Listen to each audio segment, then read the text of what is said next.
Hello दोस्तों, आपका फिर से इस क्लास में स्वागत है।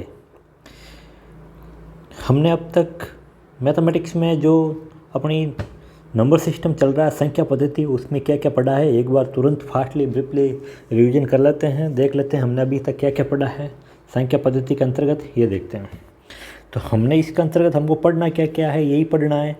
एक बार देख लेते हैं। ये पूर्ण संख्या पढ़नी है, पूर्णांक पढ़नी है, भाज्य अभाज्य प्राकृत परिमेय संख्या है। और हमने पढ़ क्या ली ये देखते हैं। हमने पढ़ ली अभी तक प्राकृत संख्या। क्या पढ़ ली है? प्राकृत संख्या। प्राकृत संख्या के अंतर्गत वही आ गया, एक से लेकर अनंत तक की संख्याओं को प्राकृत संख्या कहते हैं। एक से लेकर अनंत तक की संख्याओं को प्राकृत संख्या कहते हैं। सम प्राकृत संख्या के अंतर्गत और विषम प्राकृत संख्या। सम प्राकृत संख्या 2 4 6 8 10 12 से लेकर अनंत तक, और विषम प्राकृत संख्या कहाँ से कहाँ तक है? 1 से लेकर 1 3 5 7 9, 1 3 5 7 9 से लेकर अनंत तक। उसके बाद में सबसे महत्वपूर्ण चीज़ आई थी अपने अभाज्य संख्या, जिसको बोलते हैं प्राइम नंबर इंग्लिश में। तो परिभाषा क्या है? ऐसी संख्याएं या ऐसी संख्या जो एक अथवा या स्वयं के अतिरिक्त अन्य किसी संख्या से विभाज्य नहीं होना चाहिए। यानी उसमें एक तो एक का भाग जाना चाहिए और एक खुद का स्वयं का भाग जाए, तब वो संख्या क्या कहलाती है? अभाज्य संख्या कहलाती है, जिसको प्राइम नंबर बोलते हैं। और सबसे वेरी इंपॉर्टेंट चीज़ अपने ये बात आई थी कि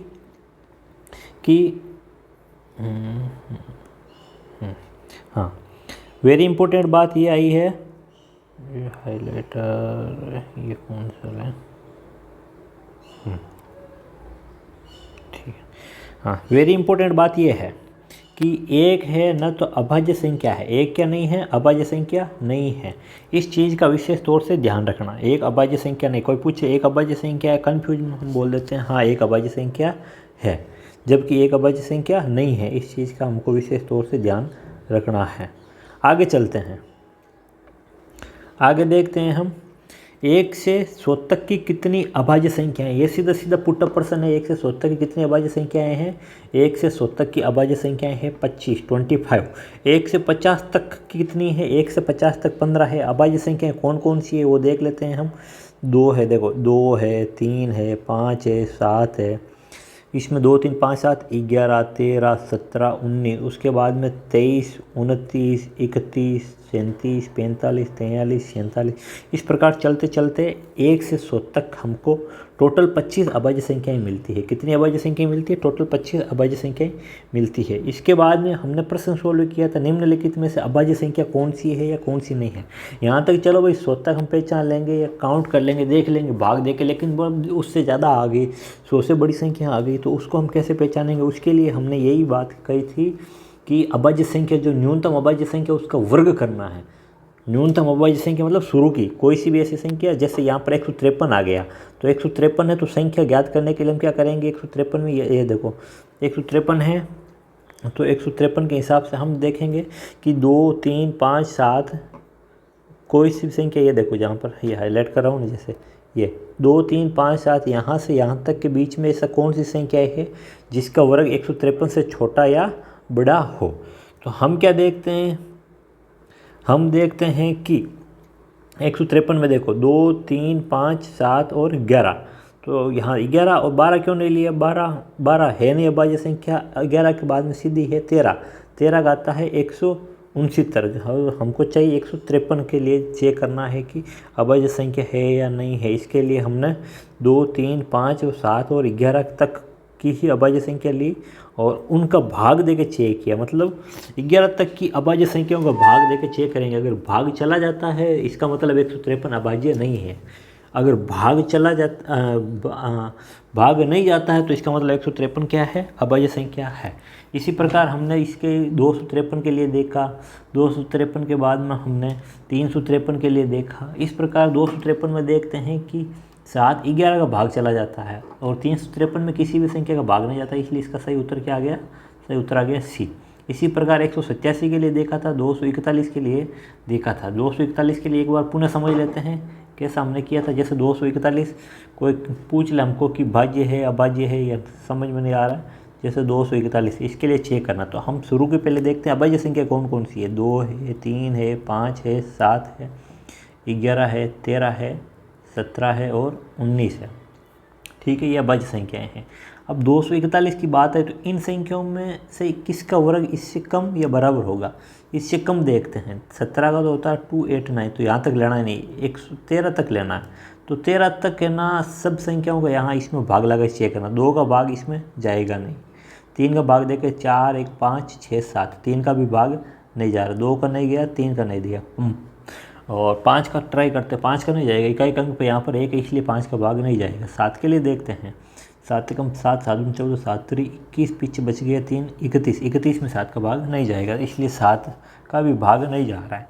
फिर 11 का भाग देकर ट्राई करते हैं। 11 का भाग दिया तो 11 दूना 22, पीछे बच्चा 2, ये हो गया 21, और 11 का भाग 21 में जाएगा नहीं इसलिए इसका भी भाग नहीं जा रहा। अब 13 की बात कर लेते हैं। 13 का भाग देते हैं 241 में 13 का भाग, 13 कम 13, पीछे बच गया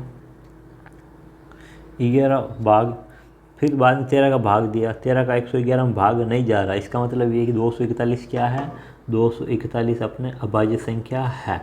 इस प्रकार हम आगे बढ़ते हैं। अभाज्य संख्या इसी भी प्रकार कोई सी भी अभाज्य संख्या के बारे में हमको पूछ लेगा तो सीधा सीधा एकदम यही छोटी क्लास वाली बात है, तो आराम से अभाज्य संख्या ज्ञात करनी आनी चाहिए। अब अगले प्रश्न की बात करते हैं। अगला प्रश्न है अपना अभाज्य संख्या पढ़ ली। अभाज्य संख्याओं को बाद में हम हेडिंग लगाते हैं। 4 नंबर पॉइंट आएगा संयुक्त संख्याएं। कौन सा आएगी? संयुक्त संख्याएं। संयुक्त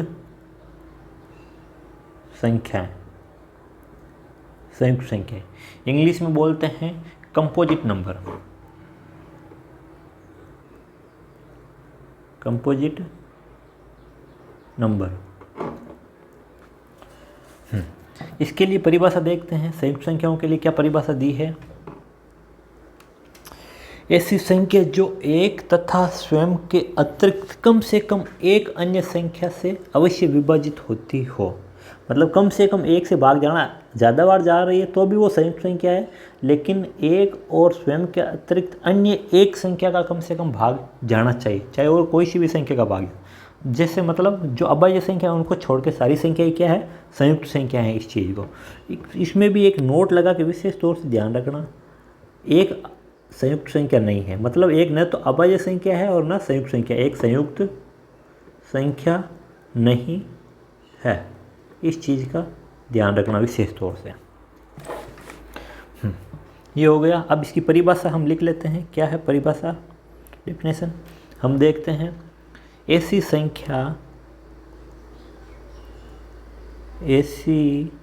संख्या जो एक तथा स्वयं के अतिरिक्त, जो एक तथा स्वयं के अतिरिक्त, एक तथा स्वयं के अतिरिक्त कम से कम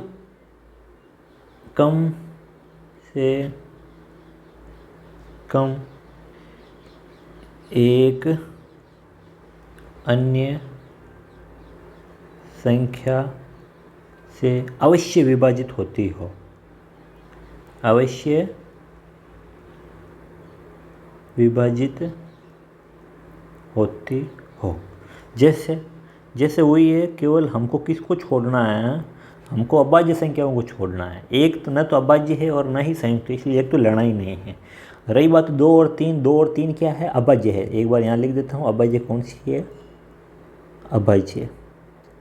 अभाज्य हमने देखी थी, 2 है, 3 है, 5 है, 7 है, 11 है, 13 है, 13 के बाद में 17 है, 19 है, 19 के बाद में 23 है, 23 के बाद में 29 है, 29 के बाद में 31 है, 37 है, ऐसे चलते चलते जाएगी। अब संयुक्त संख्या के अंतर्गत हमारी कौन सी संख्या आएगी? संयुक्त संख्याएं उदाहरणों के रूप में, मतलब अभाज्य संख्या को छोड़ दो, जो शेष संख्या है वो क्या है? संयुक्त संख्या। एक तो लेना नहीं है, क्योंकि यहाँ पर एक विशेष तौर से इस चीज़ का हमने घोर किया है कि एक न तो अभाज्य है और न ही संयुक्त है। बाकी सारी संख्या 2 आ गई, 3 आ गई, 2 उसके बाद 4 ले लो, 6 ले लो, 8 ले लो, 9 ले लो, 10 ले लो, 12 ले लो, 14 ले लो, 18 ले लो, डॉट जो मतलब सारी है ना etc, जो अभाज्य संख्या नहीं है वो सब क्या है? संयुक्त संख्या में आ गई। अब एक इम्पोर्टेंट क्वेश्चन यहाँ पर बन रहा है अपने एग्जाम में पूछने के लायक क्वेश्चन, इम्पोर्टेंट है एकदम, बहुत इम्पोर्टेंट चीज़ है। देखते हैं वो क्या है। वो क्वेश्चन हमारा ऐसा बन रहा है, देखो कि क्वेश्चन नंबर वही बनता है कि 1 से लेकर, हमने पिछले प्रश्न देखा था 1 से 100 तक अभाज्य संख्या कितनी है। 1 से 100 तक अभाज्य संख्याएं कितनी हैं हमने देखी थी। 1 से 50 तक 15 है, 1 से 50 तक 15 है, और 51 से लेकर 100 तक 10 है। ऑल ओवर अभाज्य संख्या कितनी हो गई अपने पास में? 100 अभाज्य संख्या होगी, नहीं 100 क्या, सॉरी 1 से 100 तक अभाज्य संख्या 25 हो गई। तो अब हमें पूछ रहा है कि संयुक्त संख्या कितनी है। जो शेष बची है वो क्या है? संयुक्त है। लेकिन एक चीज़ का ध्यान रखना, शेष कितनी बच रही है? शेष बच रही है 100 में से 25 घटाया कितना आ रहा? 75। अब हम क्या कहेंगे? 75 संयुक्त नहीं, इस एक को और कौन घटाएगा? क्यों? एक न तो अभाज्य है न ही संयुक्त है, इसलिए 75 माइनस 1 बराबर 74 संयुक्त संख्याएँ। कहाँ से कहाँ तक? 1 से लेकर संयुक्त संख्याएँ 1 से 100 तक। बस ये एक सिंपल सी एग्जाम में पूछ ले, कोई हाईलाइट करने की बात यही है और कोई बात नहीं है। संयुक्त संख्या कितनी है? 74 संयुक्त संख्याएँ हैं, इतनी है 74। बस ये इंपॉर्टेंट, इस चीज़ को ध्यान रखना है। आगे चलते हैं। मतलब एक न तो अभाज्य है न ही संयुक्त है, इस चीज़ को नोट स्टार लगा के लिख लेना भाई, मतलब स्टार लगा के लिख लेना। एक न तो अभाज्य है और न ही संयुक्त है। आगे चलते हैं। आगे हमें पढ़ना है सह अभाज्य संख्या। हमने इतनी देर पढ़ी थी संयुक्त अभाज्य संख्या पढ़ ली, अभाज्य संख्या के बाद में संयुक्त संख्याएं पढ़ ली। अब वेरी इंपॉर्टेंट चीज़ है, बहुत शानदार समझने लायक चीज़ है, वो अपने लिए आ रही है, वो है सह अभाज्य संख्या। क्या आ रही है? सह अभाज्य संख्या। हेडिंग लगाना, सह अभाज्य संख्या। ये इंपॉर्टेंट चीज़ है, ये इसमें कंफ्यूज मैं था, अब समझ में आ गई अच्छे से, इसलिए आप सभी भी समझ लो। सह अभाज्य संख्याएं, या फिर इसको बोल देते हैं सापेक्ष अभाज्य संख्याएं। सापेक्ष अभाज्य संख्या, इंग्लिश में बोल दो को प्राइम नंबर। को प्राइम नंबर। हेडिंग लगा ली सबने?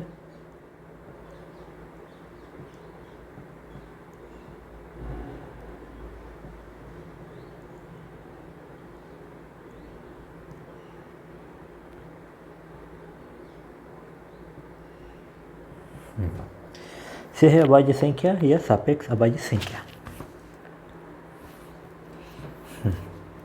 इसमें क्या ऐसी संख्या, परिभाषा बहुत ध्यान से देखना। परिभाषा ऐसी संख्याएं, मतलब दो संख्याएं होगी इसमें, ऐसी संख्याएं जिनका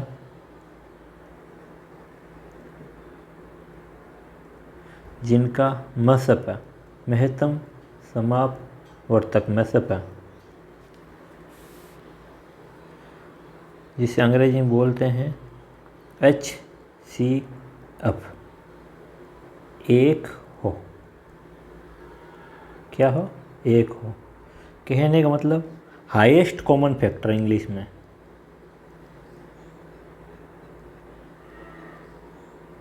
हाईएस्ट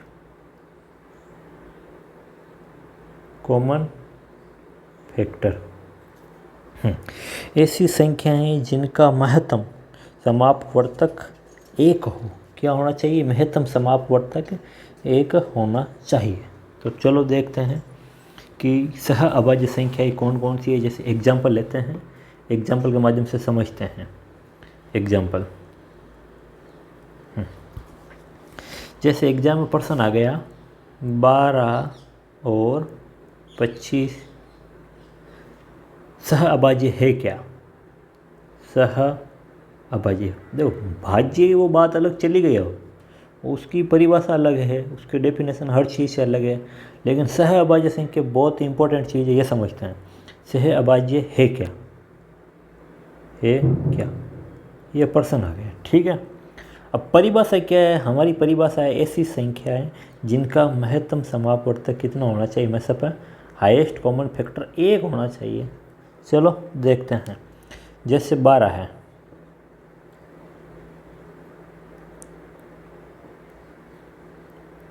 12 के क्या करते हैं हम, फैक्टर गुणनखंड करते हैं। 12 का गुणनखंड किया 2 गुणा 2 गुणा 3, ठीक है। और 25 का करते हैं तो 25 को क्या लिखेंगे, 5 गुणा 5। तो इसमें हम देखते हैं HCF हाईएस्ट कॉमन फैक्टर कितना है, 1 है। आगे बात में क्यों, कोई भी मैच नहीं खा रहा है, इसलिए इसका HCF कितना है, 1 है। इसलिए उत्तर क्या आ जाएगा, 12n 25 सह अभाज्य है, सह अभाज्य है।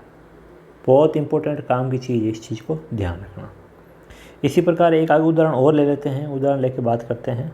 ये तो हो ही गया, अब एग्जाम्पल और ले लेते हैं।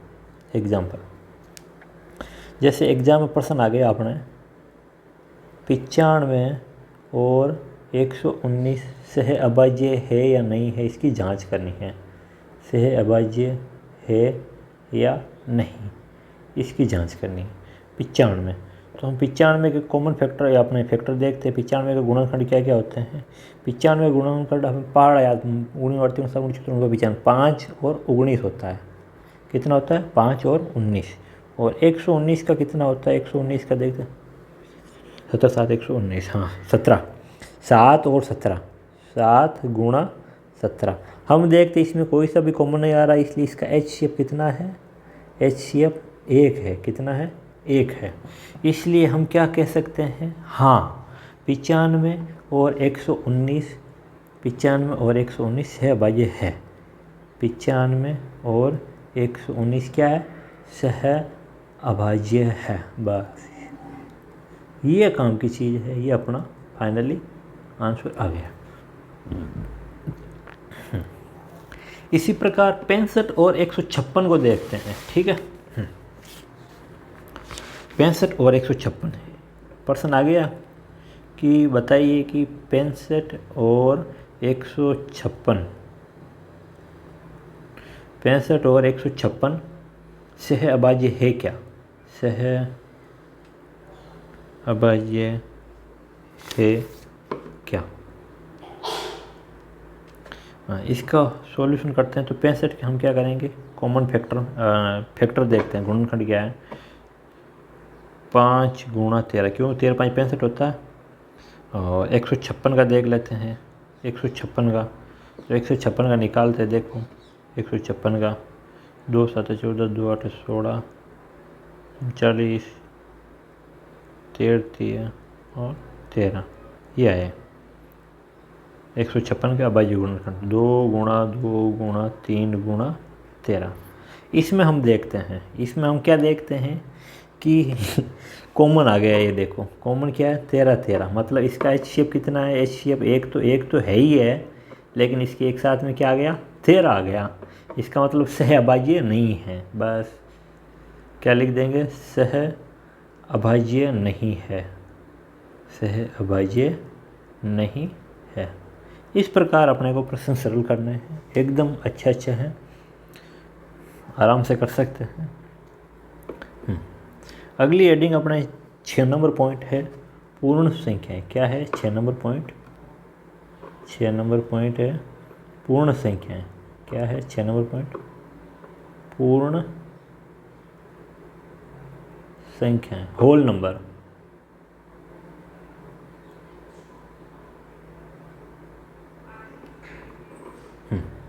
पूर्ण संख्या की परिभाषा क्या है, 0 से लेकर अनंत तक की संख्याओं को क्या कहते हैं, पूर्ण संख्या कहते हैं। इसको W से व्यक्त करते हैं। W बराबर 0 1 2 3 से लेकर अनंत तक चलने वाली संख्याओं को क्या कहते हैं, पूर्ण संख्याएं कहते हैं। हमने प्राकृत संख्या की परिभाषा पढ़ी थी। प्राकृत संख्या क्या है, प्राकृत संख्या को हम नेचुरल नंबर, जिसको हम n से व्यक्त करते हैं, वो क्या है, वो 1 से स्टार्ट होती है, 1 2 3 से लेकर अनंत तक। ये इस चीज़ का ध्यान रखना है। अब है पूर्णांक संख्याएं। पूर्णांक संख्याएं हैं, पूर्णांक संख्याएं देख लेते हैं। पूर्णांक संख्याएं क्या है क्या नहीं है समझते हैं। 6 नंबर ये हो गया था। 6 नंबर 7 नंबर की बात है। 7 नंबर पूर्णांक संख्या।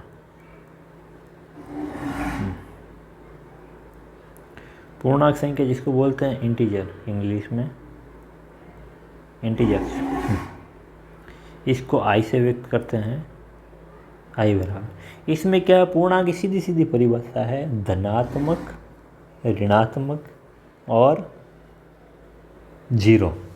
इसको सम्मिलित कर लेते हैं तो वो क्या संख्या आ गई, पूर्ण संख्याएं आ गई, धनात्मक, ऋणात्मक और 0। ये लो, इसको धनात्मक संख्याएं प्लस 0 प्लस ऋणात्मक, वो क्या हो गई, ऋणात्मक, वो हो गई पूर्णांक संख्या। मतलब कहने का मतलब है माइनस अनंत होता नहीं है, लेकिन फिर भी समझने की दृष्टि से -3, -2, -1, 0 प्लस 1 प्लस 2 प्लस 3 से लेके अनंत तक की संख्याओं को हमने क्या कह दिया, अनंत तक की संख्याओं को हमने कह दिया, ये हो गया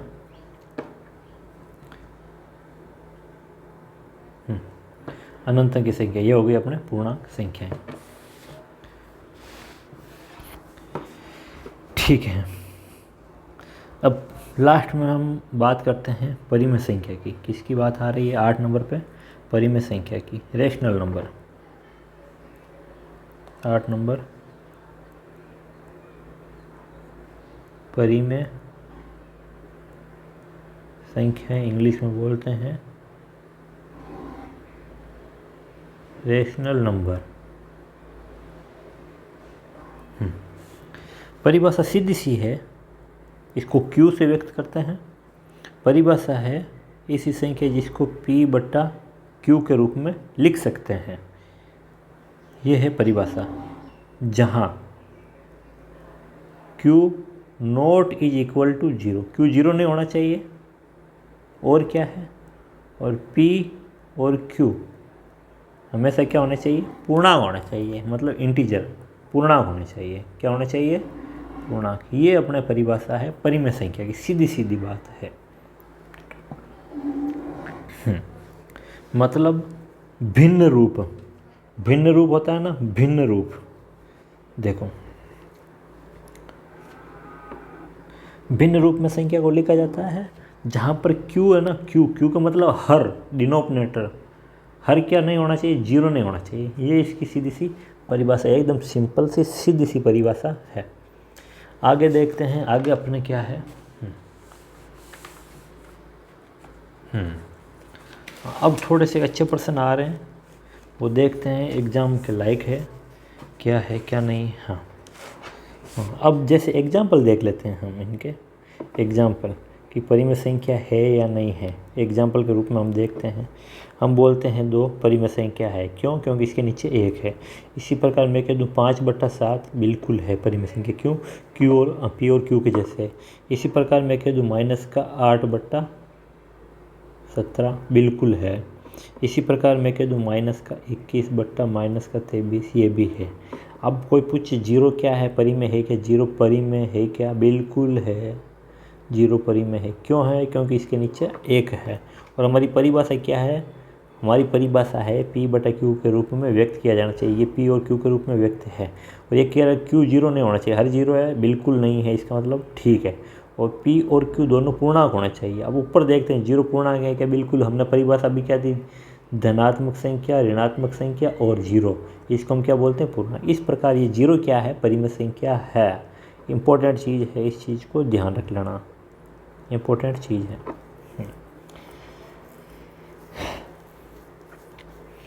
अब अच्छी इम्पोर्टेंट चीज़ें आ रही है, परिमेय है या परिमेय नहीं है, उस चीज़ को थोड़ा सा समझ लेते हैं, क्या है क्या नहीं है।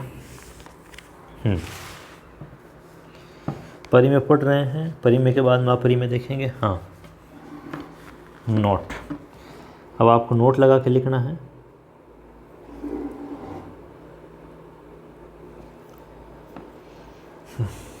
नोट लगा के लिखना, नोट।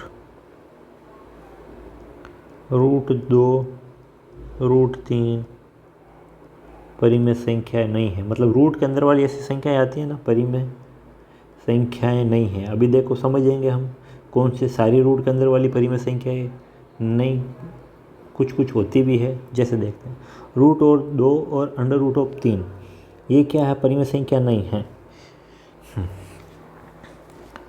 यहाँ पर वर्गमूल 2 पूर्णांक नहीं है। क्यों? हम कहेंगे भाई ये परिमेय संख्या क्यों नहीं है, जब इसका मान हम ज्ञात करेंगे नहीं, पूर्णांक रूप में नहीं आएगा। किस रूप में नहीं आएगा? पूर्णांक रूप में नहीं आएगा। हम आगे और विस्तार से समझेंगे तब धीमे धीमे पता चलेगा कि कौन सी परिमेय है, कौन सी अपरिमेय है। अभी हम अपरिमेय की बात करेंगे ना, उसमें सारी स्थिति आपके क्लियर हो जाएगी। इसी प्रकार जैसे एग्जाम्पल एक है, ये परिमेय संख्या नहीं है, ठीक है। एक एग्जाम्पल और लेते हैं हम, जैसे एग्जाम्पल, ठीक है, ये लिया एग्जाम्पल। इसमें मैं अगर आपको पूछूं कि रूट 121 परिमेय है या नहीं है, परिमेय है या नहीं, तो ये आप उत्तर क्या दोगे? है। क्यों? अब आप बोलोगे आपने ऊपर तो कहा था ये परिमेय संख्या नहीं है, ये क्यों? क्योंकि इसका मान क्या होता है, इसका मान होता है 11 और 11 के नीचे 1 होता है, इसका मतलब ये परिमेय संख्या है। इसी प्रकार मैं कह दूँ रूट 169 परिमेय संख्या है या नहीं है, परिमेय संख्या है। क्यों? क्योंकि इसका मान आता है 13, 13/1, ये क्या है, परिमेय संख्या है। अब आगे एक चीज़ देखो, ये तो चलो यहाँ तक है, लेकिन अपने ये भी एग्जाम प्रश्न सी सेट में ऐसे आने वाले नहीं हैं। तो किस प्रकार के प्रश्न आएंगे आगे देखते हैं। ये देखो, ये प्रश्न इस प्रकार के प्रश्न आएंगे। अगला जैसा प्रश्न कर रहे हैं, ये देखो प्रश्न ऐसा पूछेगा, अंडर रूट ऑफ 5 गुणा अंडर रूट ऑफ 80 बराबर परिमेय है क्या? परिमेय है क्या? तो हम क्या देखते हैं, अंडर रूट अलग अलग है और ऐसे गुणा आ जाता है, तो इसका मतलब ये अंदर गुणा होगा। ये क्या होगा, 5 गुणा 80, मतलब इसको आगे सॉल्यूशन करते हैं तो अंडर रूट ऑफ 400, और 400 का मतलब क्या होता है, 20। इसका मतलब ये क्या है, परिमेय है। ऐसे प्रश्न एग्जाम में पूछे जाएंगे। अब एक उदाहरण और है, देखते हैं क्या उदाहरण है। ये पूछ रहा है 22/7 परिमेय है क्या? 22/7 परिमेय है क्या? परिमेय है या नहीं? बिल्कुल है। क्यों? ये P और Q के रूप में दिख रहा है ना, इसलिए P/Q के रूप में, इसलिए परिमेय है। क्या है? परिमेय संख्या है। आगे बात समझ में एकदम। अब फिर पूछेंगे भाई पाई परिमेय संख्या क्यों नहीं? क्योंकि पाई का मान भी क्या होता है, 22/7।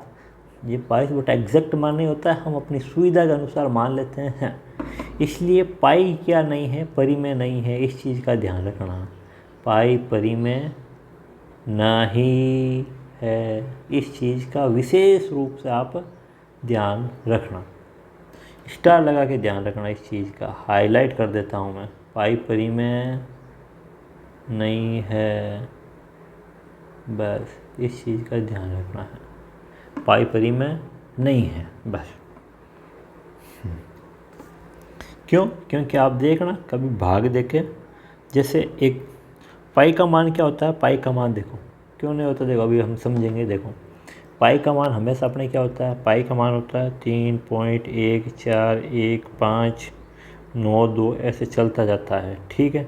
जबकि 22/7 क्या होता है, 22/7 का मान क्या होता है बेटा, देखो 3.142857, ये भी चलता जाता है। इसका मतलब आप कहोगे कि अब आप कहोगे कि ना फिर ये हो रहा है, इसका मान ये आ रहा है, जबकि इसका मान ये हम आगे पढ़ेंगे, शांत हो रहा है, शांत संख्याएँ पढ़ेंगे अपरिमेय के अंतर्गत, तब समझ में आएगी कौन सी संख्या परिमेय होती है, कौन सी संख्या परिमेय नहीं होती है, आवर्ती अनावर्ती अलग अलग है। अगली क्लास लेंगे ना तब उसमें समझ में आएगा।